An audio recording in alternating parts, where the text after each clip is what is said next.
I'm not trying to be the world's best mom. I don't want that shirt. That's really heavy. I want the world's most okayest mom. I'm 50% a mess and I'm 50% amazing, and you get all of it. Because 100% is a robot that doesn't exist.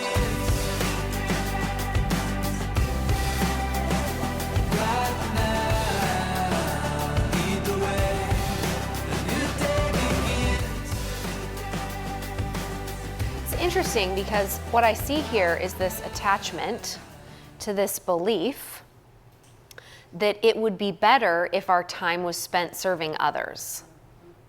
And because there's this belief that you uncovered came from your mom, right? We know where it came from, and you've decided to believe that it's true, which is interesting.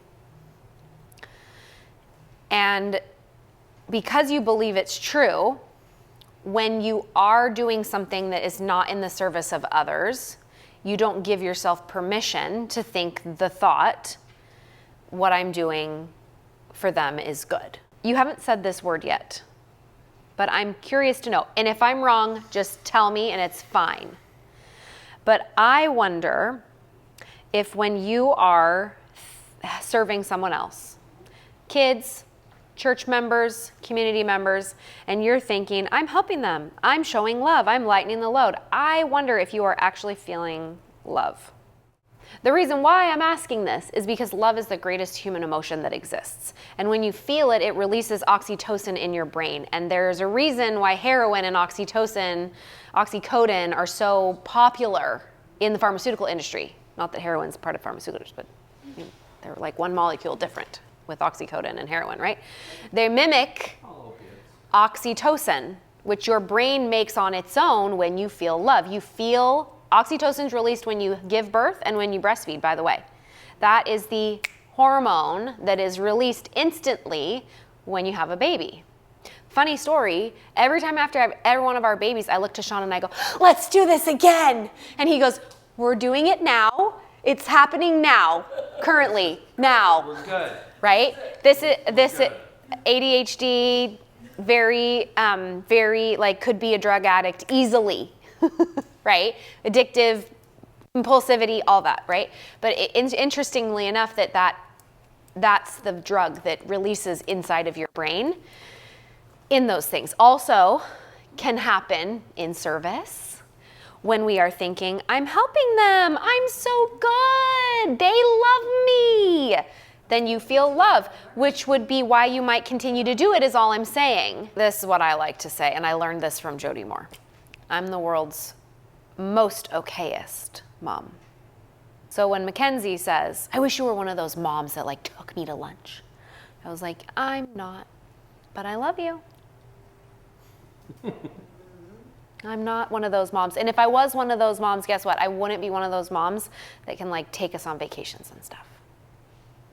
I mean, maybe I could have both, but I'm just showing her that she has the most perfect mom for her, the world's most okayest mom. I'm not trying to be the world's best mom. I don't want that shirt. That's really heavy. I want the world's most okayest mom. I'm 50% a mess and I'm 50% amazing, and you get all of it. Because 100% is a robot that doesn't exist. And what I would offer is to spend some time being really curious around, what if I am selfish? Why would that be such a bad thing? Because the more curious you can be around that question, the more you're going to unlock some of that programming. The programming is there because you think that selfish is a bad thing that you shouldn't do. So the way around that, the way through that, is deprogramming those beliefs around selfishness. It's really, I mean, that's how you do it, right? Is, what if I am selfish? Can I be selfish and the world's best mom at the same time?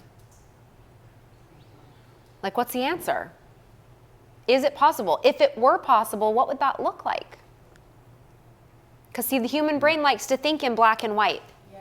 We're either selfish or we're all serving everyone all the time. And the church teaches this even more. It does. Right? It's not just society programming. You've got all the church programming laid on top of it.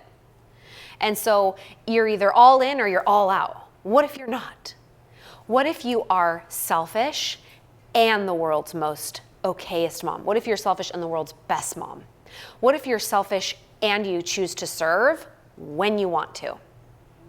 Because what I believe is that God doesn't want us to serve with a resentful heart. I don't think he wants us to pay our tithing if we feel like we have to or else. I think he wants us to follow the commandments and do the things he asks us because we want to, because we believe in it, because we know that it's what we want to do. And so if we do these things, if we're serving and we're feeling resentful, that's sort of selfish because we're doing it to make us feel better about what we should be doing. And we're shooting all over ourselves, if you will. Check it off the box. I would offer to you to spend some time being really curious around if I could be selfish and the world's best mom that serves and has an amazing, loving heart for everyone around me, what would that look like? Because if there's one thing that I know about programming of the brain, you're going to leave here and your brain's going to be like, yeah, but selfish is bad.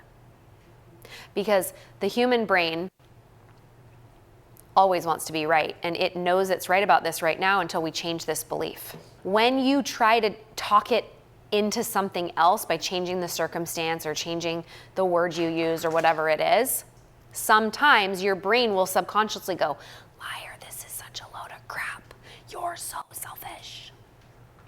And so if that comes up for you, just if it happens, there you go being human again, if that happens, it's a thing, it's a human thing, go you. Then in that moment, what I would offer to you is go, okay, we're selfish. By our own definition, we are selfish. Is it possible, and if it were possible for us to be selfish and amazing, what would that look like? And spend some time journaling around that, thinking around that, and being curious around that. Because that is where you set yourself free.